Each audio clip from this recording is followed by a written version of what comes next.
Greetings, welcome. It's Power Rankings time. Now, whether it's the camera, it's probably the board. This board always sits different. That looks pretty good. Yeah, it's pretty good. We are down to the last three Power Rankings. I believe we're 3 weeks from the end of the year. And then the whole thing changes. I'll probably come up with something different. Last year I did Power Rankings during the playoffs. A lot of people who didn't like it, and yeah, it's just so. This year I'll probably do something different. Maybe I'm most likely to win the cup ranking. It'll look like power rankings, but it won't be. Uh, it'll just look a lot like power rankings. Anyways, this week's power rankings at number 31. You know what? Ottawa hasn't moved from 31 for a while, but I'll say this. They played well this week. They did. And if they have another good week this coming week, they will move out of 31st. They've garnered themselves a lot of excess bad energy. They got to win some before I'm going to start pushing them up. Number 30, dropping 2 spots from last week. The Kings. They're playing out the string. They're close, but they're still finding ways to lose quite often, and it's winding down a long season. And again, it almost feels to me like Willie Desjardins throwing in Jonathan Quick, who has lesser numbers than does Jack Campbell, because maybe the words come down from up top. Just don't worry about it. We, as low as we can get, we want the best shot at a lottery pick. If Jack Hughes goes to LA, they can turn this thing around quickly. He is exactly the kind of player they need. Number 29, staying in the same spot as last week, is Detroit. Love to move them up, but again, I'd like to see a little more winning from them first before I'm going to start bumping them up on the power rankings.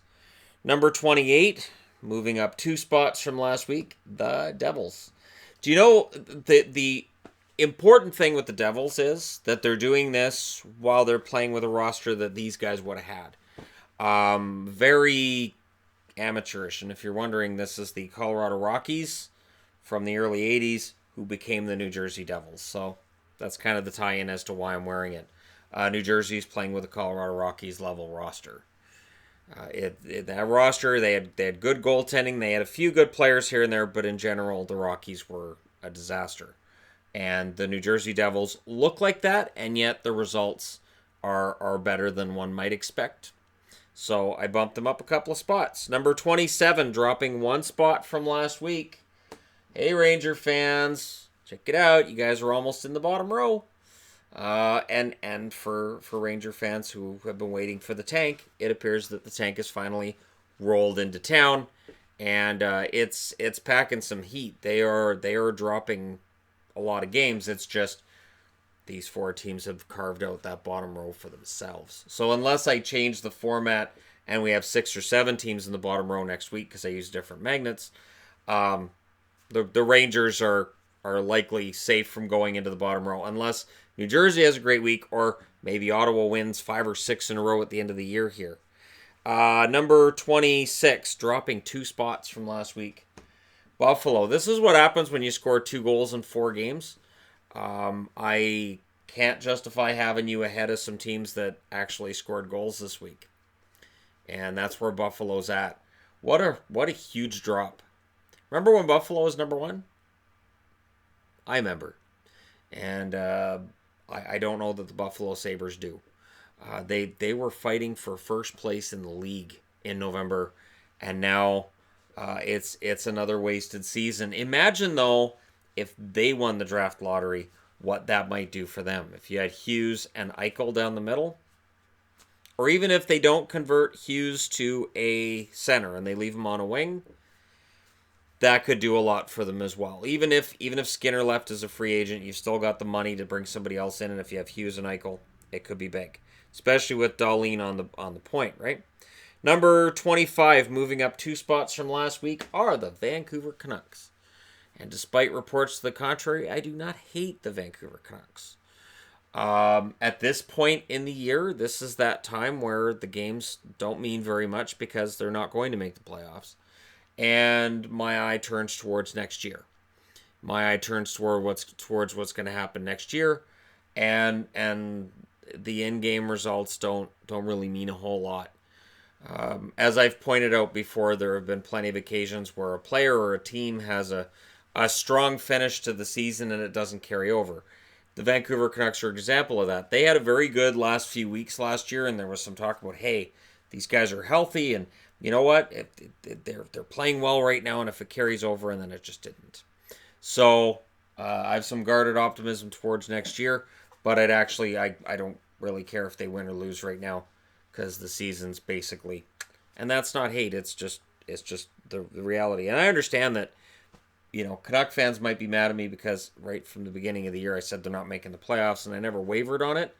But it's just looking at the roster, looking at the rosters of other teams, watching games with all these teams. I'm like, they're not there yet. They're going to be. They're just not there yet. Number 24, moving up one spot, Anaheim. And Anaheim's a team, too, that you wonder if they'd been healthy all year, what position would they be in? If Bob Murray had gone behind the bench about a month earlier, what position would they have been in? They went on that huge losing streak when everything screamed get rid of Randy Carlyle, and they didn't. And that may very well have cost them this season. Now, if this team wins the draft lottery, the Ducks, it could very well end up being worth it, but that remains to be seen. It's been a long year for Anaheim, but they're outplaying a lot of teams that are beneath them on this chart, and they're playing relatively well. They have their bad games, like against Arizona, but a lot of teams have had bad games against Arizona lately, so we'll forgive that. Number 23, dropping 2 spots, Colorado. Backed out of a playoff spot, and I don't see them getting into it. The Landeskog injury did seem to eat into their production even a little bit more, maybe their confidence. Landeskog does a little bit of everything out there. So it's not just a matter of scoring either, it's a matter of it'll reflect on the whole team. The whole team will feel a lot of pressure, and they were already sitting outside a playoff spot when that took place. Number 22, moving up one spot from last week, the plucky Oilers. Bet you Oiler fans are tired of hearing about how plucky they are. There have been numerous times over the last decade plus where the Oilers missed the playoffs, but they have a strong finish. And fans are left saying, yep, we had a strong finish to the year, much like I said with Vancouver. And then the expectation is next year's going to be better. I've even got hockey annuals. We're going to start going through my hockey annuals once I've got everything unpacked here. But there's a lot of annuals that pick the Oilers to make the playoffs in years that they didn't end up making it because they had strong finishes, and there's this really good young roster. There's no reason they shouldn't make it, but they would find ways not to. So for the Oilers, they need to make some smart roster decisions quickly this offseason in order to turn this around. Number 21, moving up one spot from last week as well, Florida. Florida would be moving up faster if not for the fact that they're pretty far out. I mean, they're 7 points back. They're now tied with Philly, actually.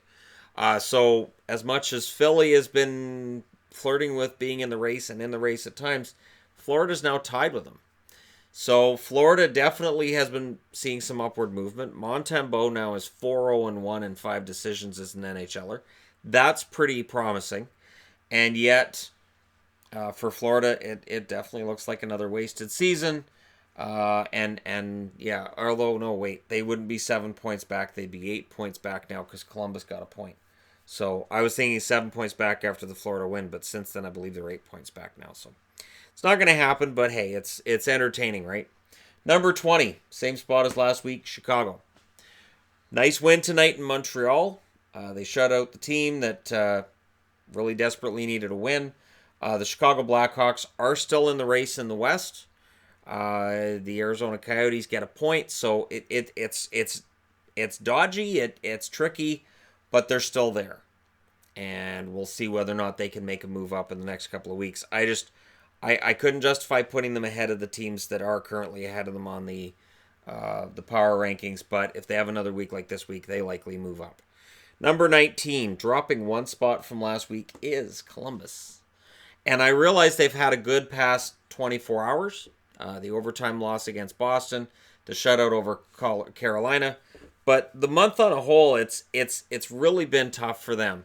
And the one goal against Boston, again, I know it's the second half of a back-to-back. I don't want to overanalyze that, but I couldn't bump them up. There's definitely some stuff going on there, and a couple of teams genuinely passed them this week. So it's not as much Columbus had a bad week. There were a couple of teams that just had a better week. Number 18, dropping 3 spots from last week, is Minnesota. Yes, they won tonight over the Rangers. If they had lost, they would have found themselves at 20th. Beating the Rangers holds them where they are. It's a 3-point drop, but again, Minnesota's sitting outside a playoff spot right now. They've won 3 out of 8 in the month of March so far, I believe. And there's a lot of reason for concern. The win tonight, nice win at home, but they need to get more going. This just evens the record at home at 15 wins, 15 losses. They need to be better than that. Number 17, also dropping 3 spots. Montreal, I can't keep them up any further. The drop to 17th is they don't score enough goals. It's just as plain and simple. It is the oddest thing that we talk about advanced stats and plus minus and zone starts and where are guys shooting from and weak goalies, weak schedules, strong schedules. It really comes down to scoring goals. And Montreal isn't doing enough of it right now, and they are flirting with falling right out of the race. So for Montreal, it's been a fall over the last month, and that continued with the loss at home tonight against Chicago. So a drop for them. I had hoped to see Montreal in the playoffs. I even thought, if it's Montreal and Toronto in the first round, please, but it's just not going to happen. Number 16, moving up 3 spots from last week, is Dallas. Now, tomorrow night against Vancouver, we'll decide whether or not they keep this top 16 position. A position which I've been slow to give them. Dallas has played pretty well for about a month now, and I've allowed them to climb the chart very slowly. Ben Bishop plays a large role in this. 3 straight shutouts. Of course, he got injured. He hasn't played the last game and a half. We'll see if he plays tomorrow against Vancouver. Got my fingers crossed on that one. But again, we'll find out tomorrow. But Hudobin's been solid. It's just they don't give him goal support. When you don't give your goaltender goal support, you're probably not going to win games. Number 15, moving up 1 spot from last week, is Philly. Not likely to make the playoffs. Absolutely 100%. And yet, gutsy performances from Elliott, from their leaders on the ice. I look at Philadelphia as a team that will bounce back next year. I can't see them missing the playoffs next year. I think this was just a tumultuous year. And again, that huge losing streak they had, it just took them right out of it. I think they will be back in the thick of things next year. They're still top 16 on the power rankings, which is pretty good considering they're not in a playoff spot. They actually move up, so, there are worse things. Number 14, moving up 3 spots from last week, is Arizona. Is this the highest Arizona's ever been on the power rankings? I'm not actually sure. But they're climbing, and even though they lose at home tonight against Edmonton, which you could qualify as being a little bit upsetting, but it means they're 13-4-1 in their last 18 games. So there's no reason to panic here. They're up to 78 points. They are still ahead of Minnesota, and they managed to get a point against Edmonton, keeps them back, and that point helps to keep Chicago's odds of getting in there pretty low. But Arizona's somehow making it work. As stated on Arizona Central on Instagram, they have a chance to become the first NHL team to make the playoffs without a 20-goal scorer.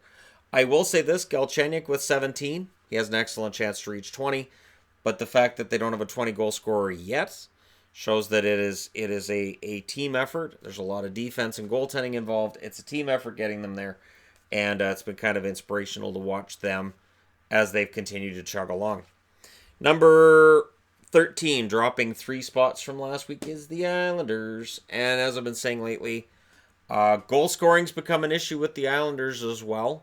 They only managed 1 goal against Detroit today. There isn't really a go-to guy. So the interesting thing for me is, and I've said this before and I'm still tracking this, since the Tavares game, something just seems different with the Islanders. It just seems like there was this big emotional game, and since then, I don't know. Were all those goals, was that just so much that now they're bringing their goals for down? Like I'm trying to figure out what's happened with the Islanders, but they've definitely fallen since that big win. Not that Toronto is in a better spot right now, but the Islanders have definitely taken a bit of a dive, and that loss to Detroit today, that hurt them. And if they suffer through another week like that, they'll find themselves down right around here or further down. It's been a precipitous drop for them from grace, really. But they've still, to this point, overachieved above and beyond what we thought they would get. Sitting in 12th spot, same spot as last week, is Nashville. Nashville goes in and gets a win in San Jose tonight. Excellent. They managed to hold their spot on this chart. Both Nashville and Winnipeg coming into tonight were below 500 since the All-Star break. So they definitely both were looking for a jolt, and they both got it against Pacific Division leaders. So we'll see if Nashville can build off of that. Arvidsson gets to 30 goals. Saros has a very good game. Maybe he starts more down the stretch. We'll see. Knowing Peter Laviolette, he'll stick with Rene. He understands that Rene is the guy he needs to get going for the playoffs. But I'm just saying myself, maybe we'll see Saros a little bit more. Number 11, dropping 2 spots from last week, St. Louis. And they would have dropped further than that, but they went and beat Pittsburgh today. Pittsburgh, who have just been rolling lately, and they came out today in a matinee game against St. Louis and didn't. St. Louis steamrolled them 5-1. So that prevents St. Louis from dropping further. Being shut out by Ottawa definitely hurt their standing and is why they've dropped out of the top row. If they'd beaten Ottawa and they had the win over the Pittsburgh Penguins, they're very likely still in ninth place from where they were last week. Number 10, dropping 5 spots from last week. I can't keep the Leafs in the top row with defense like that. I joked in the review that it was the St. Pats that had the defensive issues over the last couple of games because they wore the St. Pats uniforms last night and tonight. But yeah, this kind of hockey just is not going to work going into the playoffs. It's fun in October. It's even fun into November. You can't play that kind of hockey in April or you're going home. And for the Leafs, for their fans, a first round and an exit, again, I think would be... It'd be humbling and mildly humiliating because right now you have Marner, you have Matthews on entry-level contracts. Next year, their cost goes way up. Your ability to fill the roster with this as quality of depth as they have right now, it drops. Unless you can find guys who come in and play for below market value, your chances of being able to fill out a roster and make it as good as this one is right now, I'd put it below 50% right now. So for Toronto, there's really kind of a win now thing that's going on. And they did not come out looking good against Ottawa, which is concerning. Number 9, moving up 2 spots from last week and steadily climbing. Vegas is making their way up. The Vegas Golden Knights are starting to look like what they were last year. This is a solid team, though. I've been saying it, and I'll say it again. They don't feel like fluke wins. They don't feel like, wait, we were winning every minute of this game until the last 2. What just happened? This team is going from first period to third period, playing very, very well. They're solid both at home and on the road right now. And they're starting to already generate a buzz as the team you don't want to play in the first round. They're entrenched in third place. The odds of them being moved out of third place, very, very slim. They're 5 points ahead of Arizona. So the odds of Arizona actually catching them are pretty much nil.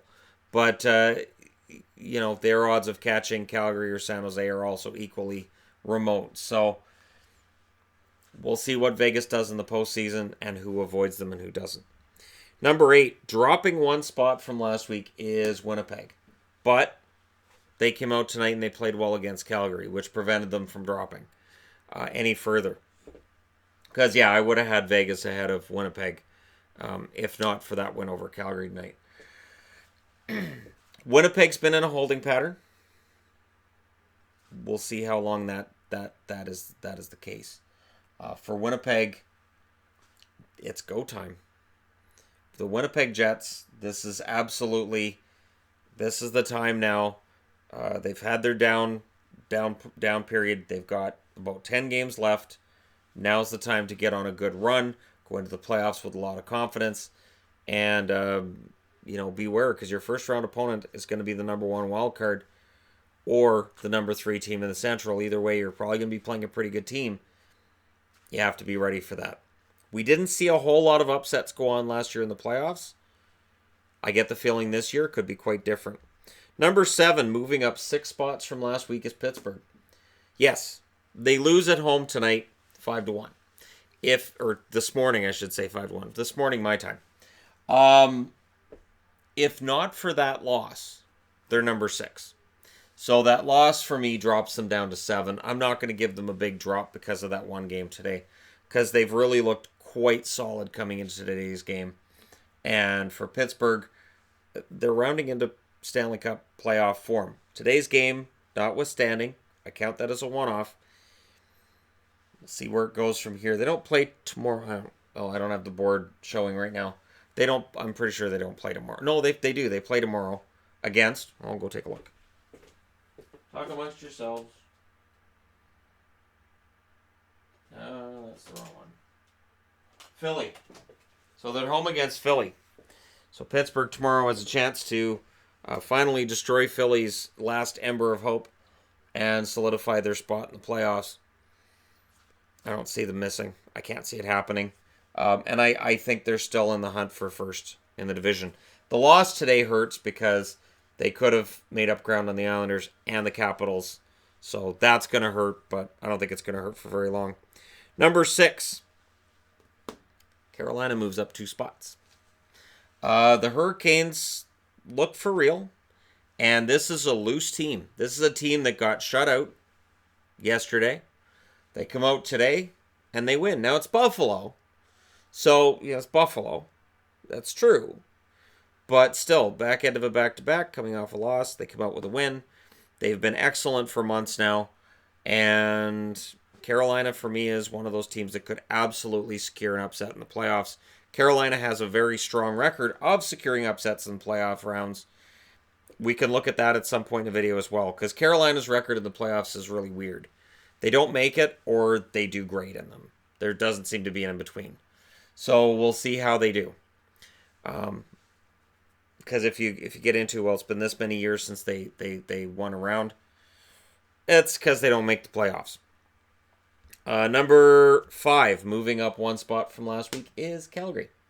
So the Flames taking advantage of the fact that Toronto's dropped 5 spots. Otherwise, Calgary would be in 6th. Toronto really dropping like that really helped some teams out. I guess it's nice of Toronto to do that. For the Flames, they got back to winning. Tonight they lose against Winnipeg, but they have to keep that spirit up because it's going to be a dogfight between them and San Jose right down to the end. I really believe that. It's going to be just a huge dogfight between the two. And I don't know which team I'm favoring because both of them seem to have shaky goaltending at times. Number 4, dropping 1 spot from last week, Sharks. Yep, Sharks. And down a spot from last week, right there with Calgary. I think both teams are, playing pretty darn equally as well. Maybe they're starting to feel that loss of Erik Karlsson. Maybe that explains the back-to-back losses with Florida and Nashville coming in and beating them. I don't think so. I think this is just one of those things that just kind of happens over an 82-game schedule. I'm not really worried about San Jose. The interesting thing is San Jose and Calgary keep failing to clinch a playoff spot. So it's like they can clinch, and then they don't. So they will over the next week, clinch playoff spots. And it's going to be interesting to see what they do in the playoffs because, again, both of them have question marks in net. Number 3 is Boston. So the Bruins drop a spot to 3rd. I understand they lost 3 in a row this week. They won today, and that was a big win.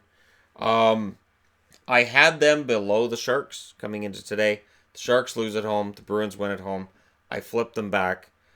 This is a barely situation. It's not that Boston's playing a whole lot better than all these teams, but the win tonight was good. And between them and Toronto, Boston at least, they're not allowing the amount of goals that I know they did against Columbus, but they remedied that tonight against Columbus. So we'll see how that whole thing works out. Which means that you guys know where 2 and 1 are going to be. So yeah, number 2 and 1, right? Now the Capitals go up 2 more spots to number 2, and tonight's game against Tampa, it ends up 6-3, but it was a 4-3 game with 2 empty netters to make it 6-3. Tampa's the best in the league. They have 55 wins. It's a new all-time record. They have 114 points. They could lose the rest of their games and still finish first overall. I have complete and total fear at this point of what Tampa might be able to do. That being said, once the playoffs roll around, that can change quickly. The only thing with Tampa that I've kind of noticed is, and it's nitpicking, right? When a team doesn't win or doesn't lose very often, but they do seem to give up their share of goals in. I don't know. Do I think there's an opening for a team to take advantage of? Yes. Is it a big opening? No. I think there's some inexperience on the blue line that might be able to be exploited in a playoff series. I don't know that a team that would face them in the first round would be able to do it. And I don't know that if while you're exploiting that defense, that offense isn't going to just tear you a new one. If maybe they're going to win games 6-4 in the playoffs. That is absolutely 100% possible. And Washington might very well be the only team that I could see knocking them out in the East. In the West, I think San Jose can give them a run. I don't know that San Jose can beat them. I don't think Calgary can.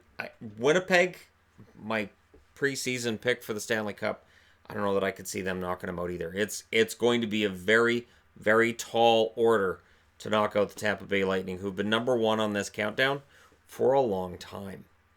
And I get it. Like, I see it, in the comment section. Oh, Tampa's number 1. Boring. Yep, it is. And it's also justified. I could not justify bumping them out of first. I know when Boston went on that big winning streak and Tampa kind of had a bit of a mini slump there, I still couldn't do it. And the difference between first and second, while it's closer with Washington there at number 2 than it was, I think, with Boston there at number 2, Tampa's still the best team in the league. They showed it again tonight, and we'll see how things work out for them. So there you go. Power rankings. I'm not going to do the switcheroo tonight. I've got to get started on the preview, and all I've got on the board is just the magnets. I haven't even got anything written up, so I got to start writing that up. I got to upload this, of course, and it's already late at night for me. So there you go. Power rankings from 31 through 1. We'll see if the Senators stay at the bottom next week. It is a board that is ruled by this expansion of Tampa and Ottawa. They've been the book holders for this power rankings for a while. We'll see if it stays that way. Let me know your thoughts in the comment section below, as always, which people always do. And don't forget to hit like and subscribe if you're browsing your way through. You just happened upon this video. Very excited for the playoffs in a few weeks. And then this board gets retired. I'm thinking until October, but we'll see. Because I could probably do some other fun things in between now and October. Rather than doing just regular power rankings like I've been doing, I could do an off-season, like after we get ready for the playoffs. Maybe I could do a power rankings of the teams that missed the playoffs as to which teams are most likely to get back to the playoffs next year. Anyways, until next week, that's it for the power rankings for this week. Thank you guys so much for watching. I'll talk to you again soon.